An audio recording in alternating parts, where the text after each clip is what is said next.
తిరుపతి జిల్లాలో కూటమి నేతలు ఇసుక అక్రమ వ్యాపారానికి అడ్డు అదుపు లేకుండా పోతోంది. ఇష్టారాజ్యంగా ఇసుకను అక్రమ రవాణా చేస్తూ సొమ్ము చేసేసుకుంటున్నారు. పట్టించుకోవాల్సిన అధికార యంత్రాంగం నిద్రమత్తులో జోగుతూ ఉండడంతో వీరి ఆగడాలకు అదుపు లేకుండా పోతోంది.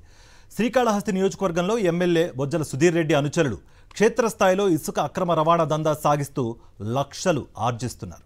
శ్రీకాళహస్తి నియోజకవర్గం పరిధిలో స్వర్ణముఖి నది పరివాహక ప్రాంతంలో ఇసుక బకాసురుల ఆగడాలు రోజు రోజుకు హెచ్చుమీరుతున్నాయి.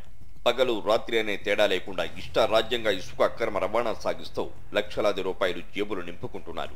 రేణిగుంట మండలం ఏర్పేడు మండలం కేంద్రంగా ఈ అక్రమ ఇసుక వ్యాపారం జోరుగా సాగుతోంది. జీపాళ్యం పంచాయతీ పరిధిలో ఇష్టారాజ్యంగా ఇసుక అక్రమ రవాణా సాగిస్తున్నారు. లక్షలాది రూపాయలు సొమ్ము చేసుకుని జేబులు నింపుకుంటున్నారు. ఇటు ఇరిగేషన్, మైనింగ్, రెవెన్యూ అధికారులు, ట్రాన్స్పోర్ట్ అధికారులు కనీసం పట్టించుకోకపోవడంతో వీరి ఆగడాలకు అదుపు లేకుండా పోతోంది. ఎవరికి దక్కాల్సిన వాటాలు వారికి చేరుతుండటంతో కూటమి నేతలు సైతం ఇసుక అక్రమ రవాణా విషయంలో ఐక్యంగా ముందుకు సాగుతున్నారు.